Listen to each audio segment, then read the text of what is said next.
છો। શ્રી ઠળિયા કેન્દ્રવર્તી શાળામાં સાંસ્કૃતિક કાર્યક્રમના સહભાગી બાળકોનું સન્માન।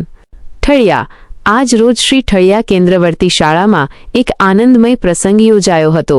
ગત 15મી ઓગસ્ટના રોજ શાળામાં આયોજિત સાંસ્કૃતિક કાર્યક્રમમાં જે બાળકોએ ઉત્સાહપૂર્વક ભાગ લીધો હતો તે તમામ બાળકોને પ્રોત્સાહિત કરવામાં આવ્યા હતા। દાતાઓ દ્વારા ભેટ અર્પણ। શાળાના કાયમી દાતા શ્રી ખાટાભાઈ રવજીભાઈ ભોજાણી તથા તળાજા તાલુકા કોળી સમાજના પ્રમુખ શ્રી ભરતભાઈ બારૈયા તરફથી ઉદારતા દાખવીને કાર્યક્રમમાં ભાગ લેનાર દરેક બાળકને એક બોલપેન ભેટ તરીકે આપવામાં આવી હતી। દાતાઓના આ નાના પણ મહત્વપૂર્ણ પ્રોત્સાહનથી બાળકોના ચહેરા પર ખુશી જોવા મળી હતી। આભાર વિધિ। આ પ્રસંગે શાળાના નવનિયુક્ત આચાર્ય શ્રી ચંદુભાઈ પંડ્યાએ બંને દાતાઓનો હૃદયપૂર્વક આભાર વ્યક્ત કર્યો હતો।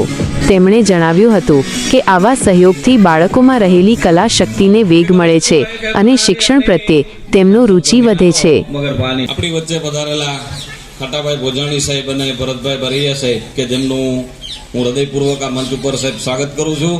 આપ સાહેબનું અને અભિવાદન કરું છું કે આપ સાહેબ અહીંયા સુધી પધાર્યા અમો કલાકારની કલાને માણવા બિરદાવવા માટે અને આ કલા છે આવનારા દિવસોમાં પણ જીવંત રહે, અમર રહે, મરી ન જાય એવા આશ્રયથી આપ મહેમાનો અહીંયા આપનો કિંમતી સમયનો ભોગ આપી અને અહીંયા સુધી પધાર્યા છો એ બદલ મારી પૂરી ટીમ વતી ચુડાસમા પરિવાર વતી હું આપ સાહેબનો હૃદયપૂર્વક સાહેબ આભાર વ્યક્ત કરું છું। થેન્ક યુ, ધન્યવાદ।